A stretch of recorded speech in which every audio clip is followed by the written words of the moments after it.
La irrupción de las nuevas tecnologías nos obliga a educar a los niños de una manera distinta. Howard Gardner. Hace más de 2 décadas, Howard Gardner revolucionó la psicología con su teoría de las inteligencias múltiples. Su trabajo repercutió en la mejora del sistema educativo y le valió un reconocimiento internacional y numerosas distinciones, entre ellas el Premio Príncipe de Asturias de Ciencias Sociales de 2011.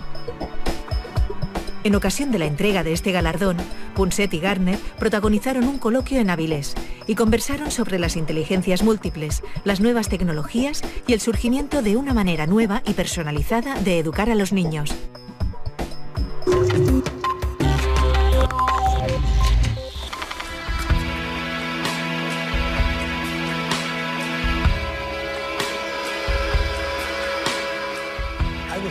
Estoy seguro de que no fui el primero en reconocer la multiplicidad de talentos.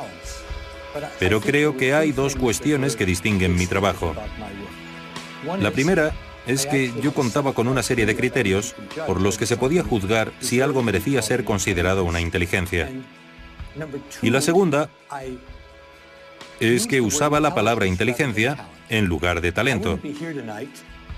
Hoy no estaría aquí en España recibiendo el Premio Príncipe de Asturias si hubiera escrito sobre los distintos talentos humanos.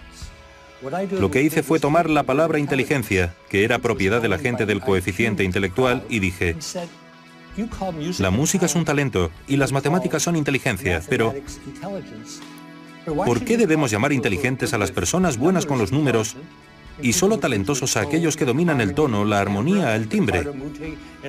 Todavía nadie me ha dado una buena respuesta a esa pregunta. Desde el punto de vista de la genética, o eso me han contado mis amigos genetistas, somos prácticamente todos iguales. Es cierto que ahora descubrimos que aunque somos muy parecidos, algo diferentes somos. Compartimos la idea de que éramos muy parecidos. Y hace más de 20 años apareciste tú y dijiste que los niños y los jóvenes no eran tan parecidos como creíamos y que no tan solo eran distintos, sino que tenían lo que tú denominas inteligencias múltiples. Mi pregunta es la siguiente: ¿cómo es posible que 20 años más tarde todos digan que tenías razón? Cuando un experto introduce nuevas ideas, suele haber mucha oposición. En tono de broma, se dice que al principio dicen que estás equivocado y luego unos años más tarde lo aceptan y luego dicen que habían pensado en ello. Yo no diría que este haya sido el caso, pero tanto mi trabajo sobre las múltiples inteligencias como el trabajo de Goldman sobre las inteligencias emocional y social han entrado a formar parte de lo que podríamos llamar el conocimiento colectivo del planeta. Sin duda, si vas a la empresa o a la formación o a la política, se reconoce que quizá tengas un coeficiente intelectual muy superior a la media. Pero si no sabes cómo comprender a los demás, si no te entiendes a ti mismo, si no sabes cómo abrirte camino en la calle, en el estudio de televisión, en el ámbito deportivo o en el ámbito artístico, aunque tengas el mayor coeficiente intelectual jamás observado, no serás inteligente en otras áreas. Cuando yo te conocí, la ciencia, la comunidad científica, tendía a creer que éramos todos iguales y que nuestra inteligencia era parecida y que se podía medir por una cosa que llamábamos el IQ, el coeficiente intelectual. Cuando la gente utiliza la palabra inteligencia sin pensar, suele referirse a la inteligencia en la escuela. Si eres bueno en lenguas o en matemáticas, te irá bien en la escuela. Y mientras estés en la escuela pensarás que eres inteligente. Como todos los expertos de Occidente, creía que había algo llamado test de inteligencia y que si lo hacías bien eras bueno en todo, si lo hacías regular eras regular en todo y si lo hacías mal tenías mala suerte. Tendíamos, el resto, a pensar que había una manera, como el coeficiente intelectual que acabas de mencionar, de medir la inteligencia de una persona. Al principio, cuando Alfred Binet descubrió, o mejor dicho, creó el test de inteligencia hace 100 años, fue un gran logro. Era una buena manera de predecir cómo les iría a los estudiantes en un determinado tipo de escuela. Pero hay una manera mucho mejor de predecirlo: las notas del curso anterior. Si sabes cómo te fue el curso pasado, no tengo que hacerte un test de inteligencia. El problema de las mediciones, Eduardo, no son las mediciones, sino las personas que les atribuyen demasiada importancia. Lo peor del coeficiente intelectual es que a las personas se les decía que el resultado del test no era muy bueno. Aceptaban su estupidez y entonces creer en la inteligencia única con la que hemos nacido es muy occidental. En Asia se cree en la importancia del esfuerzo.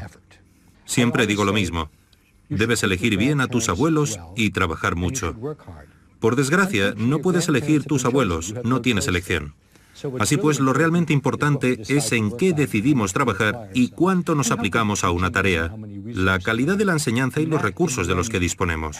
Y eso al final tiene mucho más que ver con las oportunidades que uno tiene en la vida que los resultados de un test que alguien elaboró en París hace 100 años. No ha habido muchos cambios desde entonces. Te puedo hacer una pregunta que yo creo que todos querremos saber. O sea, ¿qué entiendes por inteligencia? Permíteme una metáfora que creo que es más práctica. Si crees en una inteligencia única, lo que quieres decir es que tienes un solo ordenador en el cráneo. Si ese ordenador funciona, y es eficiente y rápido, no comete muchos errores. Eres bueno en todo. En cambio, si funciona a trompicones, estás dentro de la media. Y si va lento y comete muchos errores, es que eres estúpido. La reivindicación de las inteligencias múltiples es que tenemos una serie de ordenadores independientes. Uno se encarga de la información musical, otro de la información espacial, otro de la información corporal. Por supuesto, no es un ordenador pequeño. No tenemos una lata vacía aquí dentro. Pero es un argumento que los cerebros son muy diferentes y pensar que solo hacen una cosa no es correcto. Medir la inteligencia es algo problemático, en especial cuando no hay consenso en cómo definirla. Incluso se debate si es una sola o si existen múltiples. A lo sumo, podemos llevar a cabo una serie de pruebas que nos den una idea aproximada de las características individuales de nuestras distintas capacidades cognitivas. De todos los cuestionarios creados para medir la inteligencia, el más usado es el cociente intelectual de Wechsler, una batería de preguntas que analiza la comprensión, el vocabulario y la capacidad aritmética de la persona, y que considera la inteligencia como una capacidad única y global. Sacar una mejor o peor puntuación en estos test puede marcar nuestras posibilidades futuras de éxito en el estudio y el trabajo.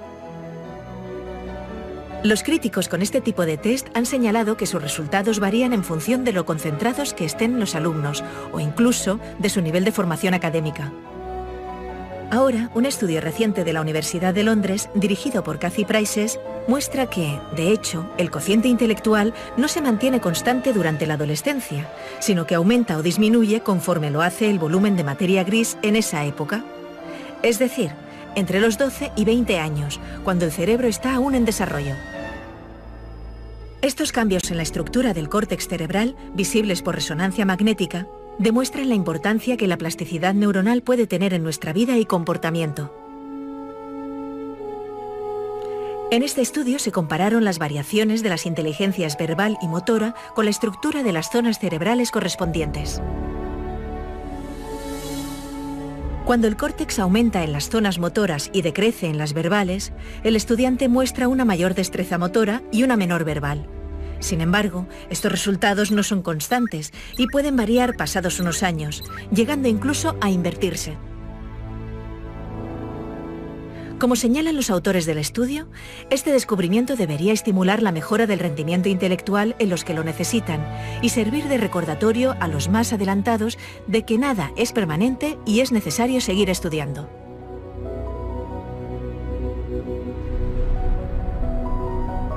La disponibilidad de ordenadores, ordenadores personales, dispositivos portátiles, tabletas gráficas, significa que ya no tenemos que enseñar la misma cosa del mismo modo ni examinar de una sola manera. Tenemos la suerte de vivir en esta época.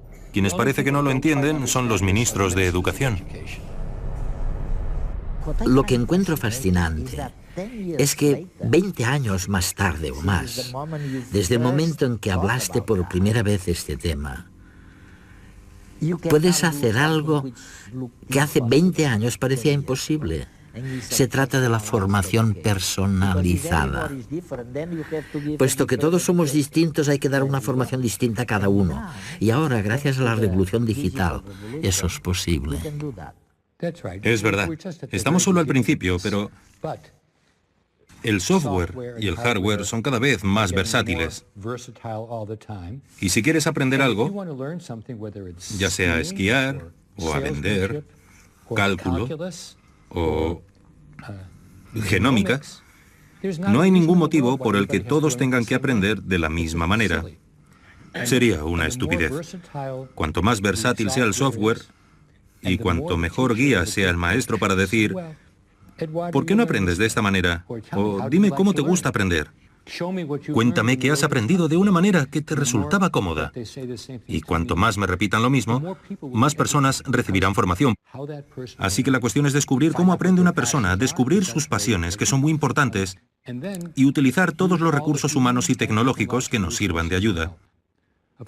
Por supuesto, se trata de un ideal, pero estamos mucho más cerca de ese ideal de lo que habíamos estado nunca antes de la revolución digital.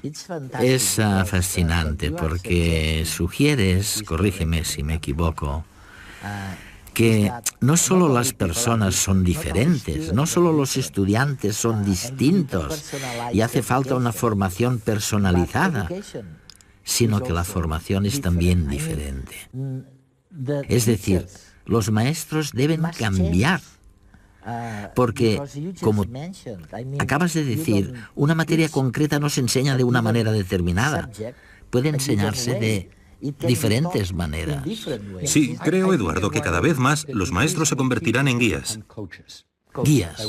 Con eso